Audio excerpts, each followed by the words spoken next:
Hello and welcome to the Audiobook Club. In this week's episode, we are so lucky to be joined by the fantastic audiobook narrator and voice actor, André Santana. Thank you so much for joining me on the podcast. How are you today? Thank you for having me. I'm doing pretty good today. How are you? I'm doing okay, thank you. You know, out of all of the guests, you're the first person to ever ask how I am. Oh, really? Oh. Yeah. Just casually throwing shade there at everyone who's ever been on before. But lovely stuff. Thank you so much for being with us today. I'd really like to start at the beginning, really. What would you be able to tell us a little bit about your background, how you found yourself in this mad world of audiobooks and voiceover? Yeah, absolutely. It's been a roundabout journey. I actually went to college for psychology and biology. And then was working in higher education afterwards, but ultimately ended up in New York City. That's where I am now. But back in 2020, March hit, and actually a lot of my teammates, we were inundated with work. It was going to be our busy season anyways. So I'm sitting at home every day doing nothing but, waking up, getting to my couch, opening the laptop, sitting there for 8 hours, going back to bed, right? But when May rolled around, June, we were suddenly freed up on time, and I had just finished an audiobook binge. I had started the October before just listening to audiobooks non-stop. So many of my, favorite narrators I met in that period, right? Like Bonnie Turpin and Emily Wu Zeller, and just listening to some really great stories. And I can't remember what the exact flip to listening to audiobooks to could I record one myself was, but I just remember doing the research, rolling up on ACX. That's where I started. And I remember I bought my first setup, which was an SM58 microphone, and I got a little desk. And I started auditioning and got my first book that June. So it was a pretty quick turnaround in terms of wanting to start and then getting that first book. But that was kind of the origin story. Wow, that's super interesting. So I know you said that you can't really remember kind of the direct sort of path, the mental path, transitioning from sort of being a fan and enjoying audiobooks as a listener to recording. But do you think while listening to and binging through all of these, great narrators and great stories, do you think that sort of rubbed off on you subconsciously, and you just, you're kind of thinking, well, I kind of want a piece of this action. How do I get, I become a part of that world? Yeah, absolutely. I think a lot of people. I'm on Reddit groups now for voice acting, and I think a lot of people get that comment where they're, people say, "Oh, I really like your voice. You should be a voice actor or whatever." Yeah. And I think I'd heard part of that enough before. And I also have backgrounds in public speaking, in spoken word poetry, a lot of components there that I think just made that transition feel more natural for me. Yeah. But yeah. So have you always sort of been interested in performing then on some level, through, because public speaking, especially spoken poetry, it's all performance, isn't it? You're always putting on this front. Yeah, absolutely. Yeah. I don't know that I would have had the language to say so at the time, but I think so. I did, my first play was in elementary school. I was John's the one with the top hat, right? In Peter Pan. So I was John. But when I was in college too, there was actually, I didn't take a lot of theater courses in college, but there was one course that I took my first year in college where it was a directing course, and the students who were learning how to direct had actors come into the class so they could direct a scene with them. And so I came in as an actor to that class and did a scene with someone. And something about that stuck with me for a while. My junior or senior year, there was actually this event series that we did where we brought in a bunch of short plays surrounding race identity and put those on as a performance. And so I participated in that too. So there was kind of this trail of performance-related experiences that I'd been through before. But like I said, I don't know that I would have had the language to say oh, this is the thing I'm looking for and want to do. Yeah, I get that completely. Wow, that's super fascinating. So you went and auditioned, you got your sort of first audiobook title. What was that experience like, coming, get into this world from, almost from scratch, really? Yeah. It was funny. My very first audition on ACX, I remember right as the pandemic started, the that new Animal Crossing game came out Oh, from right. Nintendo. Yeah. And so my very first audition was for a manual on like how to play Animal Crossing, which I did not get. And, years later, I went back through my auditions, found that it was delisted because it was a scam on ACX, right? Right. So, Yeah. and then my second audition was for this Christian military fantasy novel, which, they asked for a Southern accent. I had never done any kind of training or coaching before, especially not in dialects, or I should say in accents. Did what I could, threw it in there. And then I remember 3 to 4 weeks after I did the audition, they hadn't gotten back to me, but they hadn't selected anyone either.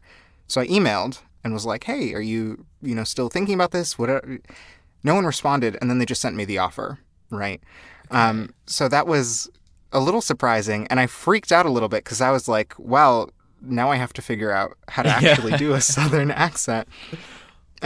But it was so they gave me a lot of time to do it. They gave me 6 months to do the project. Yeah. And I had one of my friends' moms has a Southern accent, and so I sent her my audition, and then she told me, "Oh, here's the words that you said wrong, and here's the twang that you can put in there," and I really appreciated that. And then I also, the author is it's set I think near Mississippi, but the author is from Mississippi.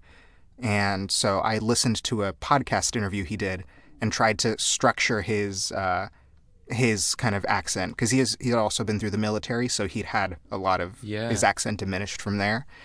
But so it was just an interesting process, a lot of fun.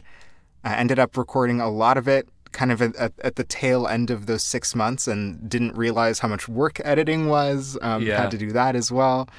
But it was a journey. It was an interesting journey for sure. What do you think it was about audiobooks that drew you back into taking this on? So you went through this first experience, you're learning everything, you're getting out there and auditioning things. What do you think it is about the actual job that sort of brings you back for more? Yeah. It's funny because after I did that first job, I did a handful of auditions, but there wasn't anything in me that was saying make this a career, or do this a ton.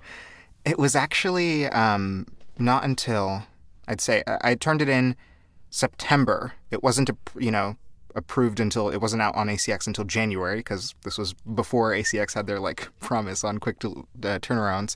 Yeah. But in February, I got this email from someone, ACX message. Someone had this children's book about a pirate, and they had a Portuguese translation. I'm Brazilian. And so they were like, "Oh, can you narrate this Portuguese translation for me?" The entire process took less than an hour, right, to record and master. And something about that, it wasn't it was exquisitely well-written material, or I felt deeply satisfied as an actor or anything like that. But something about that experience just said to me, maybe there's something else here that I haven't fully looked at yet. And between February and April last year, I just dove in. I started joining voiceover communities. I started auditioning more. I started expanding outside of audiobooks to think a little bit about animation and video games and other genres.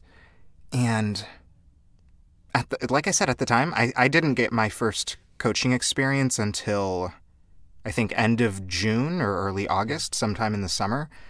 It was just fun. It was just satisfying to dive in and become these other people and kind of have full control over how these stories get told. And I think that particularly when I got my third book, I think just realizing that other people were putting trust in my storytelling, even if I didn't know what I was doing, just was, I think, a really satisfying feeling that I wanted to pursue more. Yeah, I get that completely. I agree as well. I felt very, very similar myself. You mentioned coaching there. Was this the Audio Publishers Association mentor program? It's one of the things that I did, but I did a lot of different coaching. Yeah, for sure. I jotted that down because I wanted to chat to you a little bit about it. Would you be able to sort of tell us a little bit about that program and your experience, and perhaps a little introduction for those who may not have heard of it before? Yeah, absolutely. So the Audio Publishers Association has a mentorship that I believe is specifically aimed at helping like underrepresented voices in audiobooks get mentorship to move forward in their career. So I think it's a 3-month cycle that they repeat throughout the course of the year. So you apply, you get paired with a mentor, and they, because it's aimed at underrepresented voices, they ask about what kind of pairing you want, right? Some people want to be matched with a narrator who shares their identity in some way so that they can see how other people, like them are kind of faring in the industry. Yeah. Some people specifically want a different perspective. So they ask about those kinds of things and pair people together. And from there, you get to spend 3 months, you and your mentor decide, the frequency of your meetings, but you're moving through various paces. They're going over, everything from your narration to your website to your career plans, just really helping you build a framework. And I think each mentor kind of does it differently. Yeah. And then there's also this component where they invite people in and kind of have, might introduce you to another narrator, might introduce you to someone on the publisher side of things, just to kind of get you some other perspectives as well. But I was paired up with a wonderful narrator out of Paris named Hope Newhouse, who was just a phenomenal influence and was so helpful. And we're, still in touch today. And so I'm really grateful for that experience. That sounds so great. Just to be able to, because it's often it can be such a solitary occupation, in the, hours in the booth, or the only sort of communication with many people is, maybe a Zoom meeting if you're lucky, but if not, it's just email. So being able to chat and network and things, it must be such a great thing to get into. Yeah, absolutely. Yeah. Absolutely. Yeah. So I'd love to talk about your recording process. Would you be able to walk us through, the typical steps involved with producing an audiobook at your studio? Yeah. Most of the work that I've done lately has been with publishers, and so the editing, mastering side has been offloaded, right? But for the most part, I will either get an audition or an offer. I'll take a quick skim at the book, see if the topic interests me, and I will start with prep. My prep has evolved a lot. I used to, literally 2 books ago, I would go through every single chapter and write down every person who spoke that chapter so that I would know as I begin a chapter, whose voices am I preparing. I have an Excel sheet. I come from the corporate world right now. That's what my day job is in. And so I really love taking advantage of Excel spreadsheets. But when I get a PDF of a manuscript, I convert it into a Word document, and then I pull the word count of every individual chapter and put it into this spreadsheet so that it calculates what percentage of the book I've completed at the end of every chapter for me. Right. And so I kind of have a sense of what for me, I go about 130 words per minute. So I have a sense of how long the project's going to be and how much I've done so far. Which is also even when I've gone in studio for Penguin Random House, and that's also been helpful there because then, we get to the end of the day, I know what chapter we just finished, and I know how much we're going to do the next day based off of the spreadsheet. So that's been really helpful. But that's a fantastic idea. Yeah, getting the word out, So if you need spreadsheet help, I know some equations. But that's so worth its weight in gold, I think. But sorry, carry on. Yeah. So I do the prep, and I think for me, I really like diving into character voices and diving into really distinct characterizations, and so I should say light skimming. I think I'm reading faster than I might read for pleasure. I'm trying not to read it aloud like I might do it as I prep, but really trying to get a sense of who the characters are, how I'm going to make them distinct, who's speaking in what spaces together so I know which voices not to make similar. And from there, sending back questions to the author, to the publisher, whoever is my contact for that. And right before I start recording, I just record a little snippet of what kind of I want character voices to be, just on my phone. Nothing binding deeply, just a few references. And from there, I like to go chapter by chapter. I don't necessarily do it by even if some chapters are longer, I like to be able to sit down and say, here's the journey that I'm going to go on right now, is this chapter. Yeah. But pretty much I'll record there. And I think the last component for me is just figuring out when the recording happens, because I still have a day job, like I said. So scheduling early mornings, late evenings, weekends, figuring out when it all happens. Yeah, actually, you brought up two questions I do want to ask you, so I'm going to ask you both of them at the same time, if that doesn't make just to make things a little fun. So, one of the an issue for many new narrators is time management, especially working around the day job and etc. Have you sort of a tried and tested schedule when it comes to fitting everything in? Does it depend on the project? Could you sort of talk us through a typical sort of day in the life, I guess, is the right question. And second to that, do you have a specific process for creating character voices? Is there like any, do you draw upon anything in from life or stuff? Cool. So I can't pretend to have mastered this. I'm still in the throes of it every day. But for me, I have a 9-to-5 job. And luckily it's flexible, and it's not about being in a specific place from 9 to 5. It's about doing various tasks from 9 to 5. So I can, for example, finish a recording late, in the early morning and go up until like 9:30 or something. And then I know that I can just move that 30 minutes to the end of the day and finish whatever work I need to do there. But basically I have a few different things that I do. One is there is a calendar right outside my booth that has every month, each day has a block with a line through the middle. And on the top block, it's marked for prep. And on the bottom block, it's marked for recording. And so I mark for each month what projects are happening. And I'll be able to note, here's the 4 days it's going to take me to prep this book. And then here's the 4 days it'll take me to record that same book. And those move around, but it kind of just gives me a sense of like what projects are actively going. And then similarly, I have a bookmark folder for each active project with the link to the Excel sheet that I mentioned in each, and then any other materials that might be relevant. But really, the thing that helps me the most, that I don't do enough, is day by day, hour by hour scheduling. Literally saying, because I have estimates of how long a chapter is going to take me. So I literally say, tomorrow's Thursday. I want to record 1.75 hours tomorrow. Here's the chapters that I'm going to record. I know how long they are. I'm going to assume a 3-to-1 ratio, and I'm going to schedule like this, like this, like this. Build in those 15-minute breaks in between. Great, now I'm going to work for the day. Here's my schedule for the day. We're transitioning, add dinner, put it in there. So just really laying it out minute by minute is the most effective thing for me. And if I overwork myself too much, it's going to be exhausting, right? Yeah, to try and pull like 10-hour days every day. So to be honest, it sounds like you got a lot better handle on it than I have. It's a mirage. And then character voices. Yeah, a lot of different influences on character voices. I've done coaching with some really great folks. That's been really helpful. But my biggest foundation came from Joel Frumpkin's audiobook class, and that was, I think, the number one impact on like how I think about characters.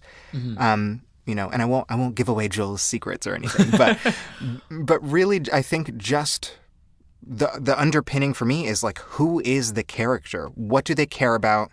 And I think if I didn't change my voice at all, meaning like, used the same pitch for every single character, I think there would still be different pacing for each character. There would still be different, moods and kind of tones in the way that they interact with each other. And even, like beats and the spaces between their words. And so I guess just trying to really feel like they're real and really feel like I know exactly what they're trying to accomplish in the scene so that I can perform them. But outside of that, like especially with YA and middle grade, which I get a lot of with my like tenor voice, it's just really fun to be able to like, everyone really loves the coming of age character and this like bright chipper voice, or like getting I have a wide range, so I get to get to like do a lot of lower voices or go up into, the detective and this like really wry thing that he does. So just like having a lot of fun with like finding where characters are, and really, like I said, letting them come to life, Yeah, absolutely. Do you find that studying psychology benefits, benefits how you take a look at characters, how you get into that mindset? Yeah, I feel like psychology for me was like a lens through which I could practice empathy, like understanding other people. And Yeah. so in that sense, it definitely reinforced my ability to, like I just prepped a book, and finished it yesterday, where he's the antagonist. I'm not going to cover it up. He's the antagonist, where the antagonist is just like an absolute prick, just not a nice person. And the book actually does not have any kind of resolution where they say, here's all the reasons that they did this thing, right? There's only one line near the end that alludes to any of that.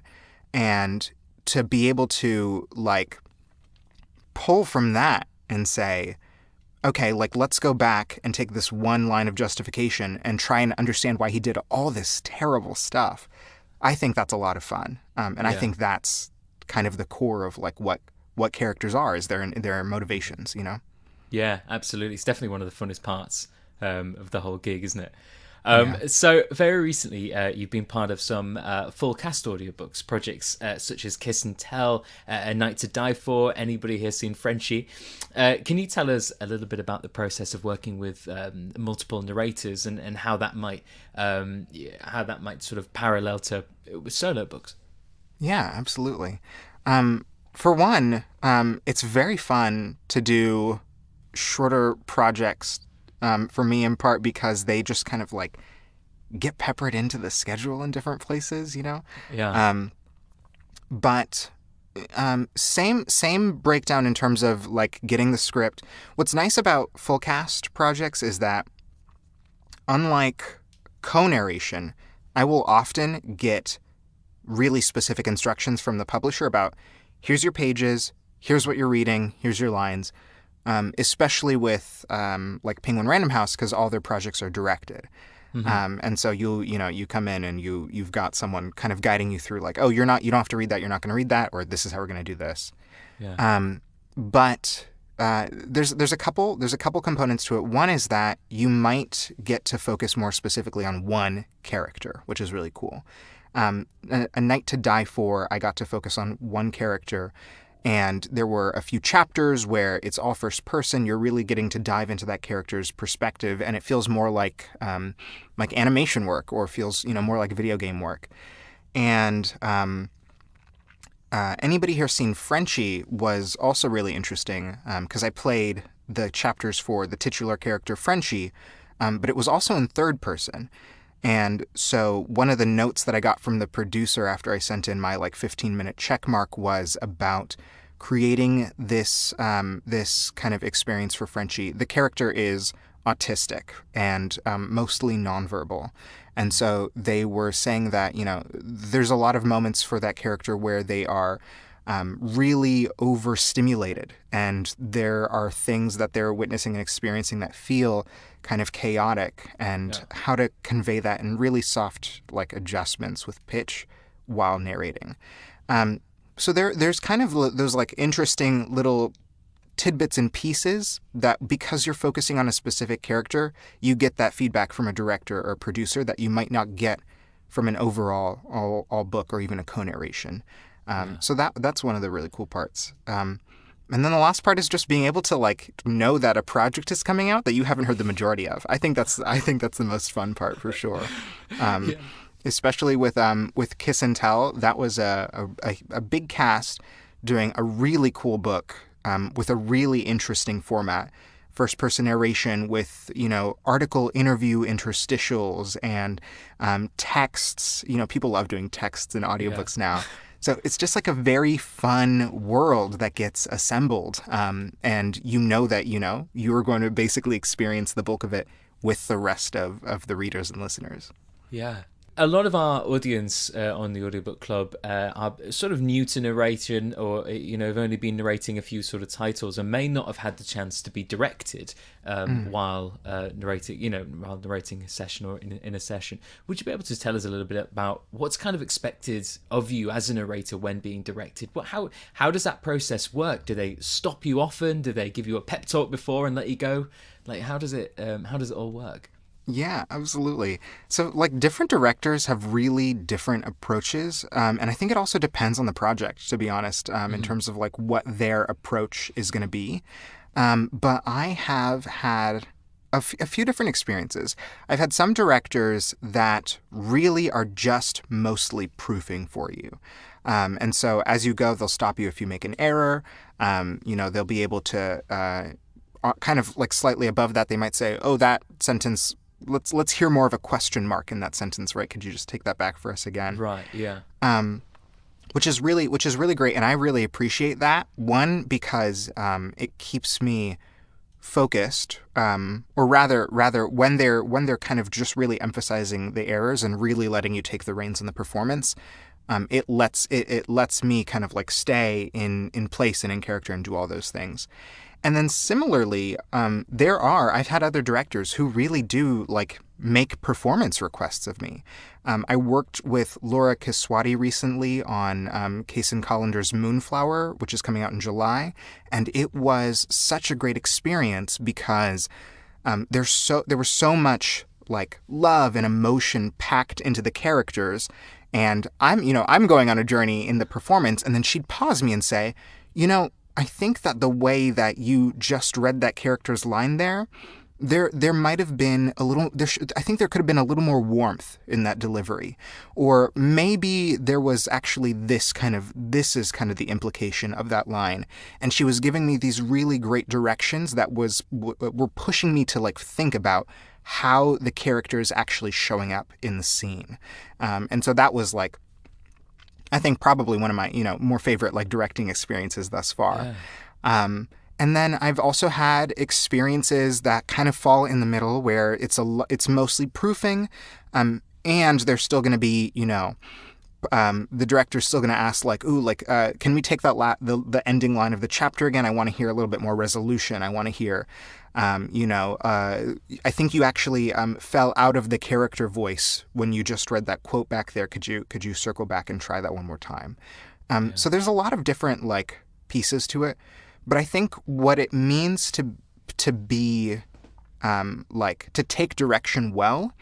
I think that the most important part is for you to be to have a grasp of the book and to have an understanding of what kind of performance language relates to audiobooks.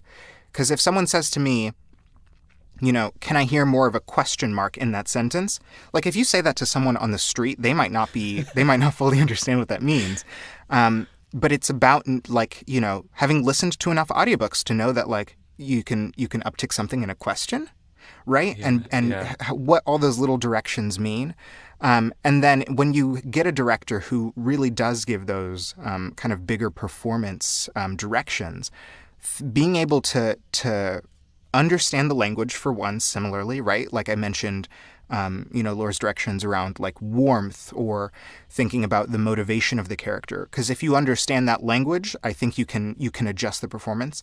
Mm-hmm. And then when you have a really strong grasp of what's happening in the story and who the characters are, you can also connect with what they're trying to uncover. Like if I have, if I have a villain in a book and I've just read a line in a really sinister way, and the director tells me, can you take that back? There was something that felt a little off about that. Can you take that back? And there's no kind of specific in there. They just want to hear something different. I might go back and look at that line and say, oh, the villain feels bad about doing this, right? Like this line is actually delivered with like regret or a little bit of sorrow. And so I think just being able to like flip and explore different things with different characters is really valuable, even when you're self-directing, and it's going to make all the difference when you're working with a director. Yeah, absolutely. I guess it opens up that perspective, doesn't it, and gives you a whole new view of the character and makes you sort of look at it from all angles, I guess. Did you have to kind of adapt to stopping and sort of addressing pickups straight away, as opposed to, you know, getting them back from an editor and then recording them in a separate session? Because, you know, you sort of get sort of leveled in and you're narrating, and then you don't always obviously realize that you're making errors that have to be picked up later. What was that kind of, did you have to adapt to that, doing it straight away? Absolutely. Like, especially me, when I was in I'd say like up to high school, I was so afraid of inconveniencing people. Like, I wouldn't ask my teachers questions. I was always afraid to raise my hand or do anything. And so I think for me at first, when someone stops you and they're like, "Oh, you've read this wrong," it's like, "Oh, that's embarrassing. Like, will I ever recover from this?" But I think, like, you know, and I work, my day job is in recruiting, and I give this same advice to people who do interviews. I think that you have to remember that everyone involved wants you to succeed. They're there to support you. Yeah. And so that was the mindset shift that I had to make, was that when they pause you, you're doing everything else right, you know? It's just about going back and making that correction. And we all get pickups. We all get pickups, right? Yeah. And so it's just because you have someone else there doesn't mean that you now have like a new standard of perfection because you're in front of them. Yeah. So it was a little interesting. I think this the thing that you have to avoid is this kind of like tension in your shoulder that someone is looking right over at what you're doing, and the fear that you might, you know, misspeak a word or mispronounce a word or something, and that they're going to pause you and stop you. That's going to impact your performance probably more than they would just like pausing you to make sure you go back to do the pickup. I think it's definitely, there can be levels of anxiety there that need to be, you know, sort of smoothed, I guess. But I guess it's all about experience as well, isn't it? And getting comfortable and feeling confident, and that confidence will grow over time. Now, you serve in 2 committees in the Professional Audiobook Narrators Association, is that right? Yeah, that is. Could you tell us a little bit about that, and what's serving in those types of committees? What does that involve? Yeah, absolutely. So both of us have been a lot of fun. I am on the awards show committee, and I'm in the DEI, Diversity, Equity, and Inclusion Committee. Yeah. And the awards show committee has been very cool to be on because it's a lot of people who are really excited to bring something like this to the PANA community. Mm-hmm. And we are like working on our proposals and thinking about timelines. And I always love hearing people's perspectives on like the things that they want to see put into play when we bring kind of these awards programs out into the public.